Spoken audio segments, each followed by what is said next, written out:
자, 우리가 지금 그 중세 시대, 중세 시대 종교가 중요했던 그 중세 시대에 어떻게 그 아리스토텔레스의 자연 철학이 그 대학에서 강력한 그 지적 토대를 형성할 수 있었는가, 이 부분을 이제 좀 다루고 있는데요. 뭐 전에 얘기한 대로 아리스토텔레스 자연 철학이 가지고 있는 좀 여러 가지 그 종교의 관점에서 봤을 때 문제점들이 있었지만, 그것들이 가지고 있는 어떤 장점, 얘기했었죠. 뭐 광범위한 그런 주제에 대해서 아리스토텔레스가 여러 가지 자기의 생각을 남겼고, 또 아리스토텔레스가 사용했던 어떤 그 과학적 방법론에 있어서의 그러한 매력적인 부분이 그 유럽 사회 지식인들로 하여금 이게 문제점이 있는 거를 좀 알았지만은 그럼에도 이제 그거를 포기하기보다는 그걸 어떻게 해서든지 잘 조화를 시켜갖고 종교하고 조화를 시켜서 그들의 어떤 학문 연구에 좀 유용하게 사용해 보려는 그런 그 생각들이 많았다라는 거죠. 그래서 이 대학에 있어서도 뭐 사실 그 당시 대학이라고 했을 때 가장 그 중요한 그 학부가 신학부였었거든. 신학부였다고 말할 수 있거든요. 근데 그 신학부 교수들조차도 이 아리스토텔레스의 자연 철학을 그들의 어떤 신학적 연구에 사용하려고 하는 그러한 그 시도들을 우리가 이 중세 시대의 어떤 그 대학사를 보게 되면은 잘 볼 수가 있는데, 그러한 대표적인 그 예가 이 센텐시스라는 그 중세 시대의 유명한 신학 교재입니다. 이게 그러니까 신학부에서 사용하던 그 교재라고 볼 수 있는데, 이 센텐시스라는 그런 그 신학 교재에 아리스토텔레스의 자연 철학을 사용을 해서 그 성경에 나와 있는 창세기의 어떤 창조 사건을 설명하려고 하는 그러한 시도가 이런 책에 이제 나타난 걸 볼 수가 있습니다. 이거는 이제 얼마나 그 당시에 신학자들조차도 이 아리스토텔레스의 자연 철학을 그들의 어떤 그 종교적 목적 이런 것을 위해서 유용하게 사용하려고 했었던가 하는 그러한 면들을 아주 잘 보여주는 한 가지 예다라고 이렇게 이제 볼 수가 있겠습니다. 그래서 결국 아리스토텔레스의 어떤 그 철학의 문제점이 있었지만, 그거를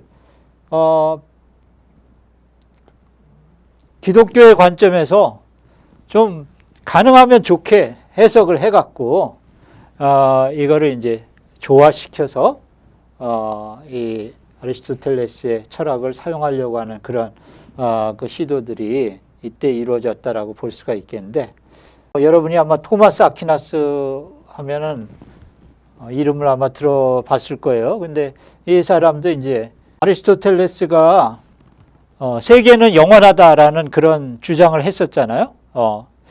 그런 주장은 언뜻 보면은 분명히 그 신에 의해서 창조된 세계라는 그런 그 창조 교리를 믿는 기독교 신앙하고는 어긋나는 것 같음에도 불구하고, 이제 아퀴나스 같은 신학자는 어떻게 얘기를 했냐면, 물론 이 세상은 하나님에 의해서 창조된 거 맞다. 그렇지만 또 어떻게 그 보면 철학적으로 얘기하면 이 세계는 영원하다라고 얘기할 수도 있는 거 아니겠는가? 뭐 이런 식으로 좀 가능하면 아리스토텔레스의 어떤 그 주장이나 사상을 그 기독교와 배치되지 않게 이렇게 이제 조화시키려고 엄청 노력했다라는 거죠.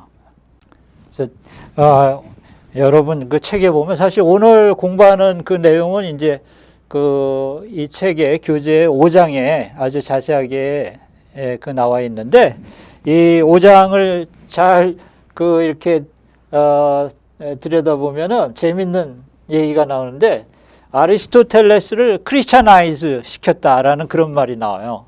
그러니까 우리나라 말로 번역하면 뭐 아리스토텔레스를 기독화시켰다 뭐 이런 얘기인데 크리스찬아이징 아리스타들 이 말이 의미하는 바가 뭐냐면 뭐 아리스토텔레스를 뭐 그 개종시켜서 기독교인이 되게 했다라는 말은 물론 아니겠죠. 아리스토텔레스는 뭐 기독교 나오기 한참 전에 활동했던 사람이니까.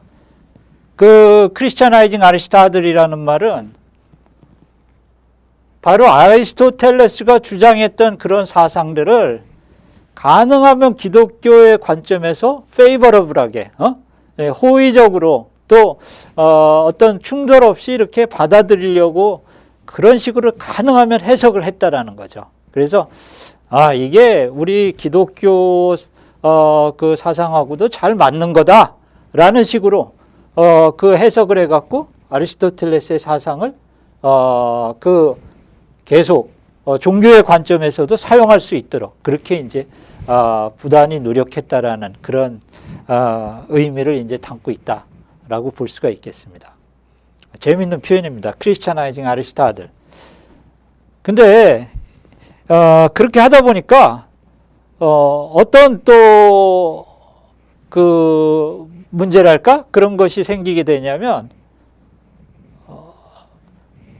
원래 그 기독교의 교리, 이 어떤 뭐 창조의 교리라든가 내가 지난 그 시간에 그런 그 기독교의 기본적 교리에 대해서 좀 얘기를 했었는데 그런 교리들이 이게 너무 아리스토텔레스 사상의 조화를 이렇게 맞춰서 이렇게 아리스토텔레스 사상을 이렇게 주입시키다 보니까 이 기존 교리가 약간 좀 애매해지게 되는 그런 측면이 생기기 시작했다라고 볼 수가 있는데 바로 이제 이 책에서도 그런 표현이 나오는데 그 기독교를 아리스토텔레스화 시켰다. 아리스토텔라이징 크리스티애니티라는 그런 그 표현이 의미하는 바는 아리스토텔레스의 사상을 그런 식으로 계속 그 기독교와 조화시키려고 하다 보니까 원래 기독교의 어떤 그 교리가 이 아리스토텔레스 사상의 주입에 의해서 약간 애매모호해지는 그런 측면이 생기기 시작했다라는 그런 부분을 이제 의미하는 거였다라고 이제 볼 수가 있겠습니다. 그러니까 이거는 동전의 양면과 같아서 한쪽을 이렇게 하다 보니까 또 다른 쪽이 또 그렇게 영향을 받게 되는 그런 부분이 있었다라는 거죠. 그러니까 그게 이제 어떻게 보면 중세시대 그 신학자들의 좀 딜레마였다라고 우리가 이제 좀 볼 수가 있을 것 같습니다. 어찌됐든 이런 그 토마스 아퀴나스나 알버터스 마그나스 이런 그 유명한 신학자들은 아리스토텔레스 사상의 그런 문제점에도 불구하고 조금 아까 얘기한 대로 이거를 기독교의 관점에서 가능하면 이 같이 이렇게 조화를 이루도록 그 많은 그런 그 노력을 했는데 이제 그럼에도 불구하고 13세기 말에 이 아리스토텔레스 자연철학과 종교 사이의 어떤 좀 갈등 내지는 충돌이 이제 일어나게 됩니다. 그게 이제 일어나게 된 거는 왜 일어나게 됐냐면은 이제 파리 대학에서 일어나게 되는데요. 그 당시 이제 파리 대학은 최고의 대학이었거든요, 유럽에서. 근데 이 파리 대학의 그 교양학부 교수 중에 교양학부라고 해야 될까? 그 당시에 그 중세 대학을 보면은 그 이제 제일 중요한 학부가 이제 신학부가 있었고요. 신학부. 그 다음에 뭐 법학부. 그 다음에 의학부. 그 다음에 이제 Faculty of Arts라고 해갖고 뭐 철학이라든가 이런 거를 아우르는 그런 그 학부가 있었는데, 뭐 지금 우리 대학으로 따지면은 여러 가지를 아우르기 때문에 아마 교양학부라고 하는 게 좀 적합할 것 같기도 합니다. 근데 어찌됐든 그 Faculty of Arts라는 그 faculty에 시거라는 그런 사람이 있었는데, 이 시거가 아리스토텔레스 자연철학을 가르치는데 이걸 그냥 여과 없이 종교의 어떤 그런 어떤 그 충분한 고려 없이 여과 없이 이거를 가르치게 된 거예요. 그러니까 뭐 조금 이따 얘기하겠지만 이런 그 아리스토텔레스가 주장했던 이런 그 주장들에 대해서 종교에 대한 어떤 충분한 종교적 관점에 대한 충분한 어떤 고려 없이 그냥 가르치게 되니까 이제 이게 그렇지 않아도 아리스토텔레스 철학의 그 문제점에 대해서 좀 걱정을 하고 있었던 이 보수적인 신학자들의 반발을 일으키게 된 거예요. 그래갖고 도저히 이거는 더 이상 묵과할 수 없겠다.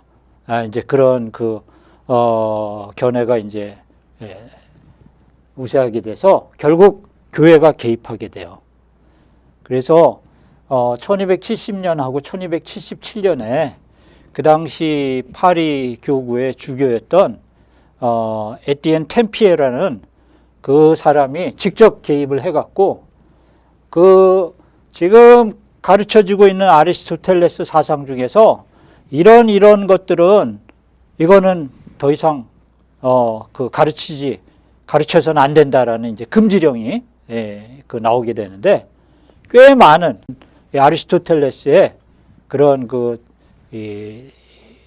주장들이 또 아리스토텔레스 주장뿐만 아니라 그 아리스토텔레스의 주석가들 그 주장까지도 해갖고 전부 219개의 그 항목이 만들어지게 돼. 이 가르쳐서는 안 될 이 아리스토텔레스와 그의 주석가들에 대한 그 주장들이 딱 해갖고 금지령이 내려지게 됩니다. 이 219개의 그런 더 이상은 가르쳐져서는 안 될 그런 내용들 중에서 핵심적인 것들을 좀 요약해 보면은 좀 이런 것으로 우리가 좀 요약을 할 수 있을 텐데, 첫 번째로는 우리가 몇 번 얘기했지만 아리스토텔레스가 지속적으로 주장했던 세상은 시작도 없고 끝도 없다. 즉 세상은 영원하다라는 그의 어떤 그런 주장. 이거는 기독교의 관점에서 봤을 때 이거는 창조 교리와 맞지 않는다. 해갖고 이제 더 이상 이거는 가르쳐서는 안 된다라는 이제 그 금지령에 나오게 된 것이고, 영혼에 대한 문제도 마찬가지예요. 아리스토텔레스가 주장했던 인간 영혼의 일부는 소멸된다라는, 죽음과 함께 소멸된다라는 이 주장도 역시 우리가 믿는 그런 것과는 배치된다라고 해. 이렇게 이제 금지가 되게 되고, 그 다음에 이 아리스토텔레스의 관점에서 봤었던 결정론적인 어떤 그 사상, 그리고 자연주의라는 건 뭐냐면은 그냥 자연 현상을 설명하는 데 있어서 자연적인 요소로서만 이렇게 설명하려고 하는 그런 것들을 이제 자연주의다라고 이제 볼 수 있을 텐데, 이제 아리스토텔레스는 이 세계를 원인과 결과가 이렇게 다 연결되어 있는 그런 하나의 거대한 네트워크 시스템으로 봤었거든. 그러니까 어떤 거에 의해서 뭐가 일어나고, 그 다음에 또 그것이 또 뭐를 일으키고, 뭐 이런 식으로 해서 모든 게 자연 속에서 그런 원인과 결과로서 이렇게 연결되어 있는 그런 하나의 거대한 그 네트워크와 같은 시스템으로 봤기 때문에 거기에서는 신이 개입할 수 있는 그런 요소가 없는 것처럼 보였던 거예요. 왜냐하면 다 자연적인 요소로 다 이게 다 연결이 돼 있으니까. 그리고 지난 시간에도 얘기했지만 아리스토텔레스는 이 자연에는 뭔가 이 자연이 특정하게 작동하는 방식이 있다 그랬잖아요. 그리고 그거는 뭐 예외 없이 항상 그렇게 작동하게 된다라고 이제 주장했기 때문에, 그렇게 원인과 결과로 연결된 그런 그 자연적인 요소로 원인과 결과로서 연결된 그런 그 네트워크와 같은 세상, 즉, 다 정해져 있는 그런 그 세상 속에서는 신이 개입할 수 있는 여지가 없는 것처럼 보였다라는 거죠. 그러니까 이것도 역시 종교의 관점에서는 야, 이거 도저히 용납하기 힘들다. 어떻게?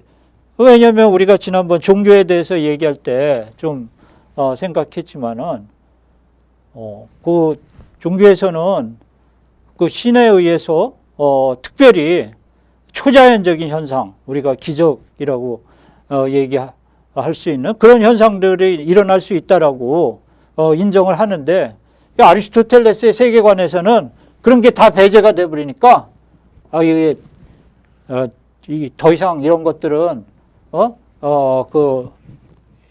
가르쳐져서는 안 된다라는 이제 금지령에 포함될 수밖에 없었던 거지. 그리고 마지막으로 아리스토텔레스가 주장했던 이런 그 극단적 이성주의랄까? 즉, 이 얘기는 뭐냐면, 아리스토텔레스는 결국 진리의 최종 기준은 우리의 감각기관을 통한 관찰과 그 관찰 결과를 이성적으로 추론, 그것이 진리의 최종 기준이다 라고 이제 주장을 했는데, 그거 역시 이제 종교의 관점에서는 받아들이기 힘들었던 거죠. 왜냐하면 종교의 최종 기준은 뭐 이성적 추론이 최종 기준이다라고 그렇게 종교에서 얘기하지는 않잖아요. 종교의 최종 기준이 뭐라고 생각하세요?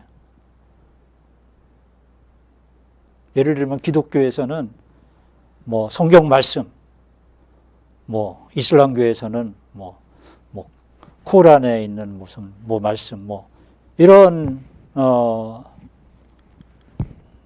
그 식으로 생각하잖아요.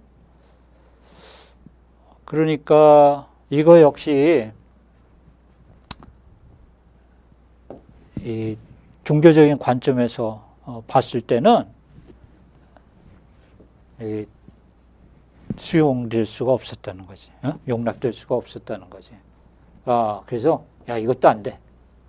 그래서 아까 얘기한 대로 총 219개 아리스토텔레스가 주장했던 그런 그 주장들이 이때 금지령, 더 이상은 이런 것들은 대학에서는 가르쳐져서는 안 된다라고 이렇게 이제 금지령이 나오게 됩니다.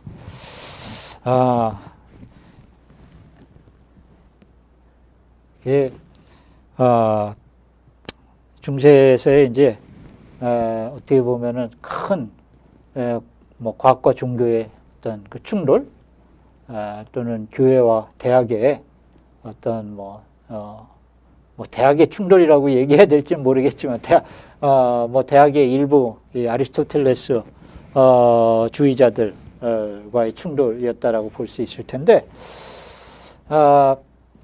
이제 이 그 사건에 대해서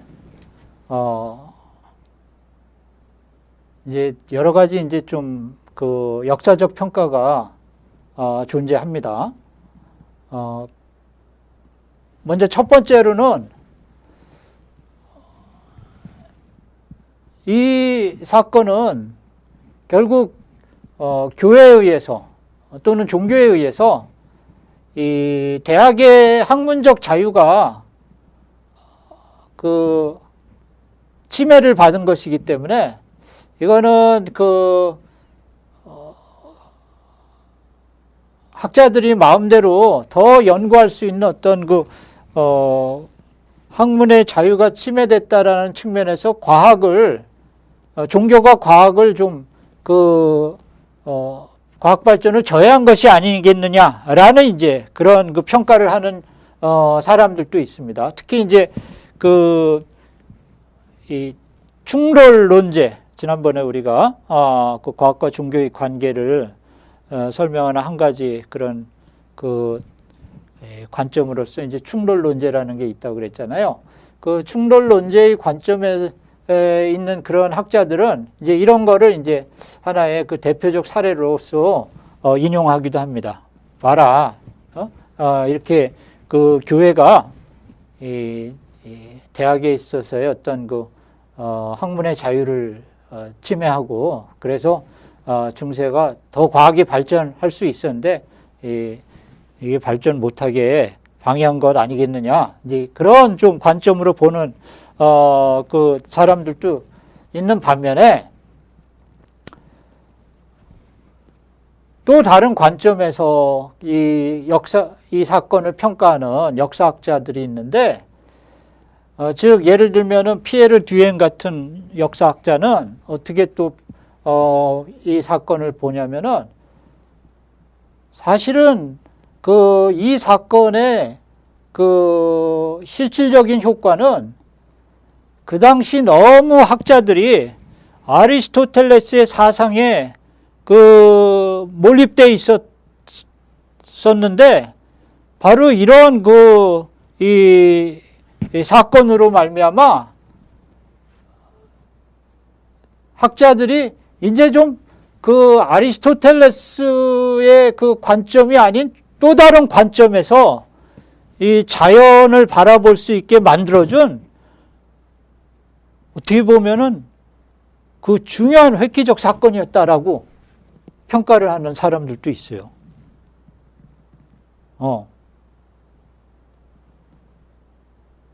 사실 이제 아까 피에르 듀엠이라는 그런 역사학자는 어떻게까지 이 사건에 대해서 얘기하냐면은 이 사건이야말로 나중에 16세기에 나타나게 될 과학혁명, 우리 이제 아마 다음 시간이나 그쯤에 이제 과학혁명에 대해서 배우게 될 텐데, 이 과학혁명의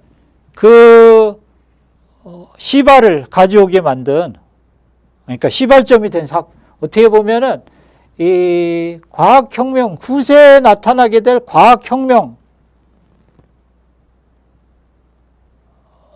어떤 면에서 씨를 뿌린 사건이었다, 이렇게 이제 평가하기까지 한다는 거죠. 그러니까 결국 이제 과학혁명이라는 게 이제 아리스토텔레스 자연철학이 완전히 새로운 과학으로 이렇게 이제 대체되는 그런 중요한 역사적 사건인데, 이제 좀 아까 얘기한 대로 듀엠 같은 사람은 바로 이미 이때 이게 13세기 말인데 이미 이때 과학혁명의 씨가 뿌려지고 있었다라고 이제 주장한다라는 거지. 그리고 사실 그런 예를 우리가 볼 수가 있는데, 이 사건이 있고 나서 14세기 중후반에 니콜 오레스메라는 프랑스의 신학자가 어떤 주장을 하냐면은 아리스토텔레스의 주장과는 어떻게 보면 반대가 되는 주장을 하게 돼. 적어도 우주론에 있어서.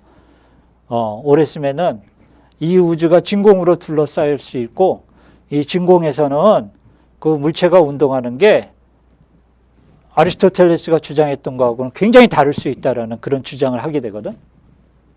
그게 바로 어떻게 보면은 이런 그 사건이 있었기 때문에 이런 새로운 사고를 할 수 있지 않았겠느냐 하는 그런 이제 그 주장의 이제 증거로서 인용이 될 수가 있는 거지. 뭐 이 두 가지가 다 어느 정도 뭐 맞는 측면이 있을 것 같습니다. 뭐 어떻게 보면은 이제 그거를 교회가 이제 아리스토텔레스 철학을 이제 더 이상 가르치지 못하게 했기 때문에 일정 부분 어떤 그 철학적 자유가 제한받은 측면이 있는 또 맞는 것 같고요. 그렇지만 뭐 세상사가 뭐 꼭 계획된 대로 되는 거는 아니듯이 이것도 뭐 교회가 어떤 의도로서 그렇게 했는지는 잘 모르겠지만 뭐 결과적으로는 그 사람들로 하여금 그 비아리스토텔레스적 사고를 이렇게 할 수 있는 하나의 또 전기를 마련하게 됐다라는 거죠. 그러니까 뭐 이런 두 가지 면들이 있는 건데 결국 중요한 건 이제 이런 이 과정 속에서 그 여러 가지 그 새로운 어떤 그 아이디어들, 또 개념들 이런 것들이 이렇게 좀 다듬어지고 있었고, 그래서 결국은 이제 그게 나중에 이제 유럽에 있어서 이 과학혁명에까지 이렇게 이르게 되는 그런 역사적 사건으로 나타나는 거 이제 우리가 역사를 통해서 이제 볼 수가 있는 거죠. 뭐 그렇다고 해서 이때 이제 아리스토텔레스 사상이 더 이상 가르쳐 줄 수 없게 됐다고 해서 그러면 이제 드디어 이제 중세 말기에는 아리스토텔레스는 대학에서 완전히 추방이 됐느냐? 또 그건 아니에요.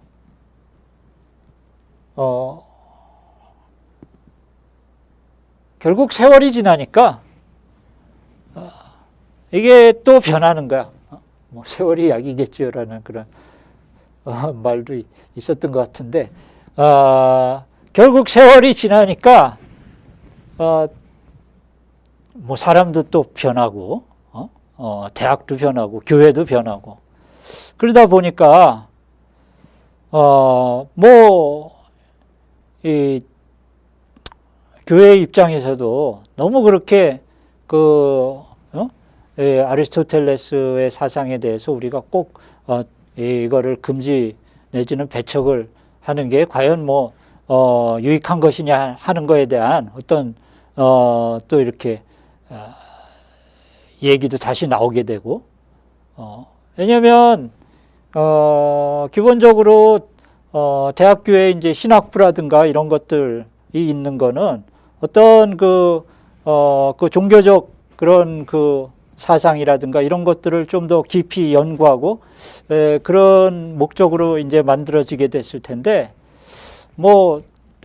유용한 부분은 우리가 좀 유용하게 사용하는 게 좋지 않겠느냐 하는 이제 그런 의견들이 또 나오게 됐을 것이고 그러다 보면 또 대학의 입장에서도 우리가 너무 종교계의 어떤 그 관점을 고려하지 않고 너무 이렇게 나가서 이게 좋을 것이 없다라는 판단도 쓰게 되겠죠. 왜냐하면 그 당시에 중세대학이라는 게 교회하고는 뛸래야 뛸 수 없는 그런 관계였다라고 볼 수가 있거든. 많은 중세대학들이 어떤 교회 지원을 받아서 설립이 됐고 또 계속 어떤 교회하고 연결될 수밖에 없는 그런 관계에 있었기 때문에 좀 서로의 입장을 좀 이해하는 가운데서 적당한 선에서 이게 이제 타협이 이루어졌다라고 이제 볼 수가 있는 거죠. 그래서 사실 이제 14세기가 지나고 15세기 들어오면서 다시 아리스토텔레스 철학이 조금씩 또 가르쳐지기 시작합니다. 그래서 이런 부분들을 보면 이 과학과 종교의 관계, 뭐 좀 좁게 얘기해서 뭐 중세 시대에 그 대학과 교회의 관계를 우리가 보더라도 그게 항상 뭐 협력만 한 것도 아니었고 또 그렇다고 해서 뭐 항상 충돌만 한 것도 아니었고 뭐 서로 그 입장 차가 있어서 우리가 조금 아까 얘기했던 어떤 그런 그 갈등의 그런 시간들도 있었지만은 또 결국은 또 세월이 지나고 또 이러다 보면은 그 부분이 또 이렇게 서로 타협이 되고 적당한 수준에서 이것이 또 가르쳐지게 되고 이런 그 여러 가지 다양한 면들이 나타나게 된다라는 거죠. 물론 이것도 이제 또 어느 나라에서 있었느냐에 따라서 그 관계가 이제 좀 다르게 나타날 수 있는 부분이 있었을 텐데 이런 여러 가지 재반 사항들을 고려할 때 역시 과학과 종교의 관계가 그렇게 간단한 것만은 아니다라는 거를 이제 우리가 여기서 좀 생각을 할 수가 있겠고 그래서 이제 우리가 지난번 공부한 대로 최근에 역사학자들이 과학과 종교의 관계를 설명할 때 이게 아주 다양한 요소들에 의해서 그 영향을 받을 수 있다라는 그런 그 복잡성 논제의 관점을 생각하게 됐다라고 이제 볼 수가 있겠습니다. 오케이? 예. 자, 이 부분에 관련돼서 이제 마지막으로 이 아리스토텔레스의 유산이랄까? 현대 과학 또는 근대 과학에 남겨놓은 유산, 그리고 중세 대학에 있어서의 그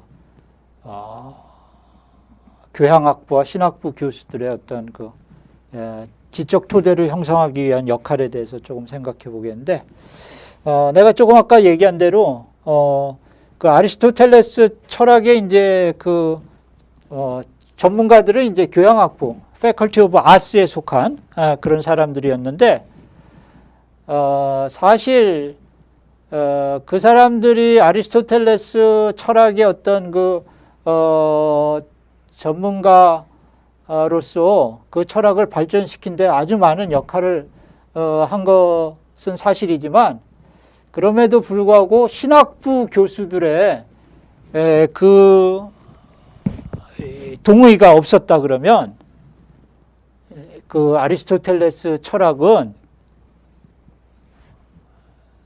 그 중세 대학에서 그렇게 높은 어떤 지적 그런 수준이랄까 또는 지적 토대를 형성할 수는 없었을 것이다라는 것. 우리가 이거를 이제 좀 주목할 필요가 있고요. 왜냐하면 아까도 얘기했지만 이제 신학부가 중세 대학에서는 어떻게 보면은 제일 그 중요한 그런 학부였다라고 볼 수 있는데, 만약에 신학부 교수들이 아리스토텔레스 철학에 대해서 그 아주 반대하는 그런 입장을 가졌다 그러면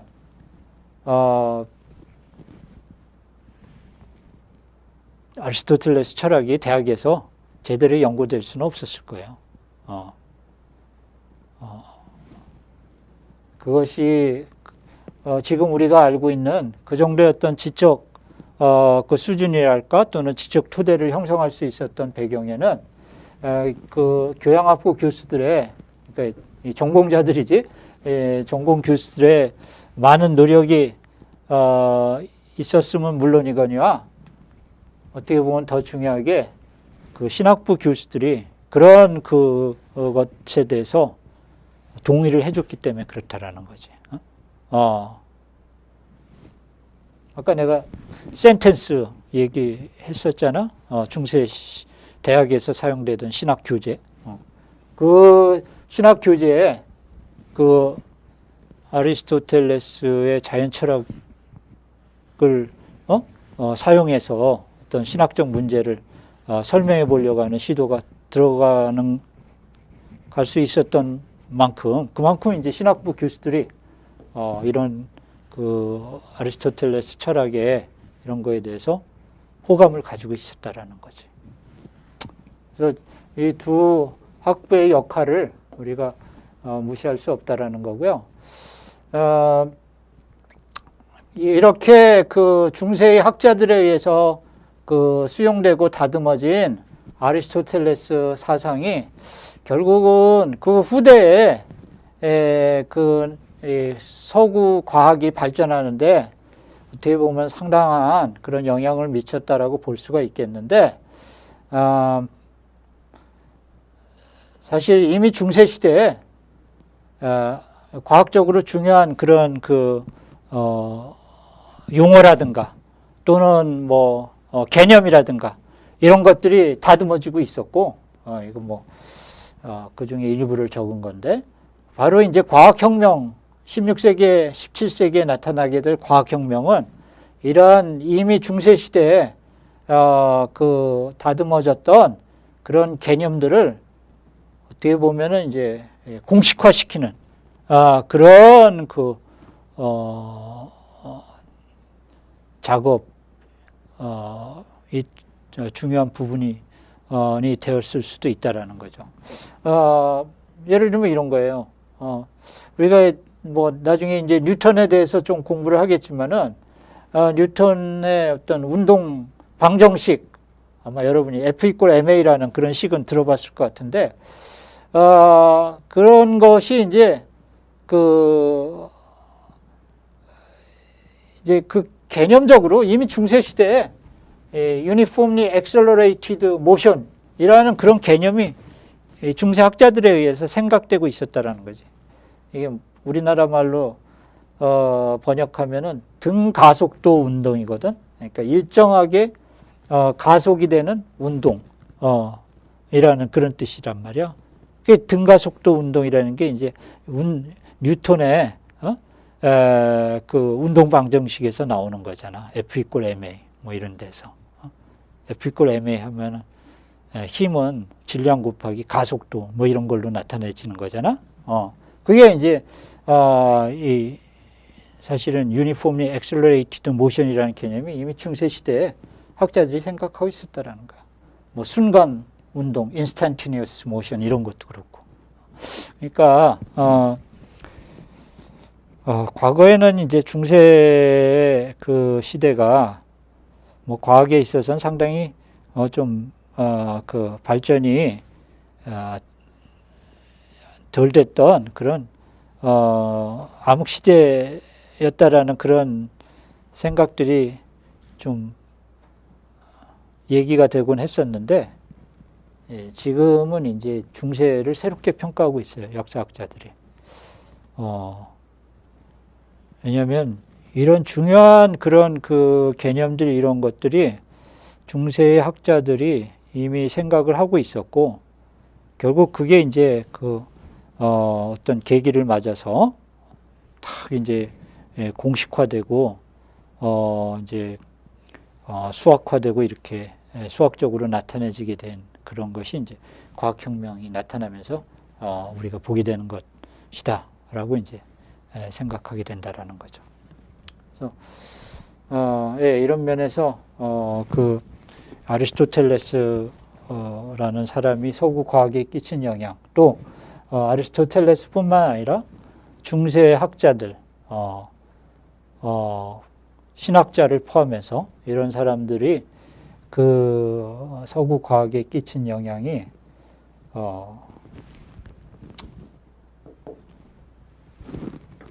이런 측면들을 우리가 잘 생각해야 된다라고 이제 볼 수가 있겠습니다.